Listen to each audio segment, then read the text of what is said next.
tanta gente odeia o Paulo Freire? O que ele fez de tão ruim? Vem, que eu vou te explicar.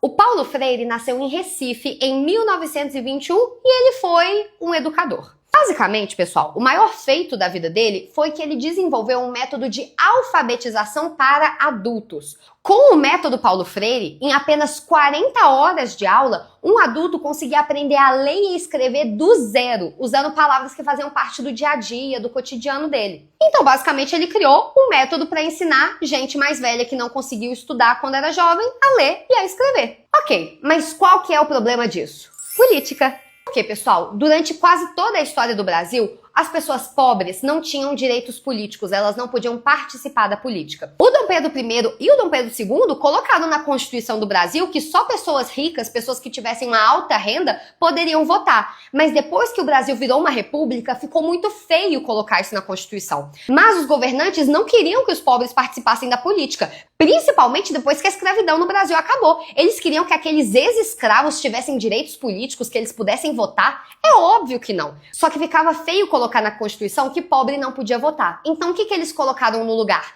Que analfabeto não podia votar. Porque, gente, não existia educação pública no Brasil. Então as únicas pessoas que aprendiam a ler e a escrever eram as pessoas ricas que podiam contratar tutores e professores e ter acesso à educação. Então colocar na lei que só as pessoas alfabetizadas poderiam votar era colocar que apenas as pessoas ricas pudessem votar. E isso durou até literalmente 1988. Em menos de 40 anos que pobre pode votar no Brasil, gente. Literalmente. Então, quando Paulo Freire criou um método de alfabetização que em apenas 40 horas uma pessoa adulta poderia aprender a ler e a escrever, isso significava que agora essa pessoa ela estava apta a fazer um título de eleitor e a participar das eleições. E o Paulo Freire, quando ele desenvolveu o seu método de alfabetização, ele foi justamente para o sertão nordestino, ele foi para o interior do Rio Grande do Norte e ele testou o seu método numa turma de pessoas que eram cortadores de cana, homens e mulheres que nunca tinham tido acesso à educação. E o método, gente, funcionava. Em 40 horas de aula, aquelas pessoas que nunca tinham entrado numa escola estavam lendo, estavam escrevendo, interpretando o texto. Só que isso assustou as autoridades, porque agora essas pessoas pobres e simples, elas podem votar. E em quem que vocês acham que essa galera ia votar, pessoal?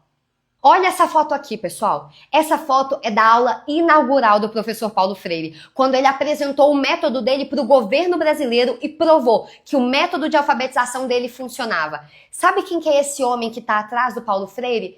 É um militar chamado General Castelo Branco, que foi literalmente o primeiro presidente da ditadura militar do Brasil. Inclusive, pessoal, o Castelo Branco, ele não só esteve presente na aula do Paulo Freire, como depois da aula, ele chegou pro professor e falou: antes eu achava que você era subversivo, agora eu tenho certeza. Quando começou a ditadura militar, o Paulo Freire foi preso e ele ensinou os guardas da cadeia dele a ler e a escrever.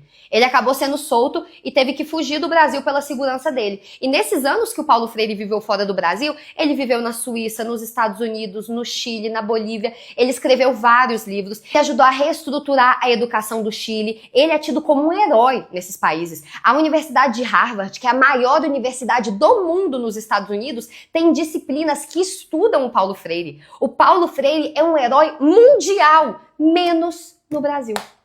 Menos no país dele. Todos esses países, os suíços estudam o método Paulo Freire. Os professores italianos têm aula de Paulo Freire. Mas no Brasil, ele foi perseguido e foi julgado como se ele fosse um grande destruidor da sociedade, literalmente porque ele ensinava gente pobre a ler e a escrever. Só que o problema era que para os pobres, saber ler e escrever era uma ferramenta de transformação, porque agora eles podem participar da política. E política traz transformação. Só que a transformação assusta quem? Assusta quem tá no alto e tem medo de que quem tá embaixo suba e tome o seu lugar. Esse era o grande crime do Paulo Freire, ser um bom professor. Tem menos de 30 anos que o Paulo Freire morreu e muitas histórias já foram inventadas para manchar a imagem dele. Muita gente fala que tem vários motivos para odiar o Paulo Freire, mas o único motivo que existe para odiar o Paulo Freire é esse.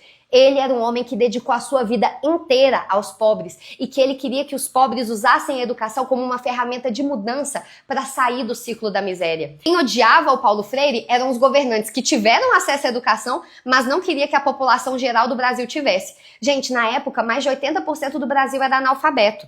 E aí, hoje em dia, essas pessoas que falam esse discurso de que o Paulo Freire era ruim, que ele queria destruir a sociedade, que ele era um comunista louco, você acha que você tá mais perto de quem? Do Castelo Branco ou da população que precisava de aula do Paulo Freire? Na verdade, pessoal, nós estamos muito mais perto de ser alunos do professor Paulo Freire do que de estar junto com essas pessoas que perseguiram ele. Nós não somos os opressores, galera, nós somos os oprimidos. Mas ele mesmo já dizia, né? Quando a educação não é libertadora, o sonho do oprimido é se tornar o opressor. E eu vou te trazer fatos. O método Paulo Freire de fato funciona. O método Paulo Freire é respeitado em vários países pelo mundo. O Paulo Freire é um dos maiores autores de pedagogia do mundo. Os livros dele foram traduzidos para dezenas de línguas e são estudados nas maiores universidades do mundo. Você acha mesmo que se o método dele não fosse bom, tantas instituições internacionais prestigiadas iam reconhecer? Você acha que se ele tivesse mentindo, Harvard ia colocar ele no currículo? Será que tá todo mundo errado, menos você? Compartilha esse vídeo e deixa sua opinião nos comentários. E agora você sabe...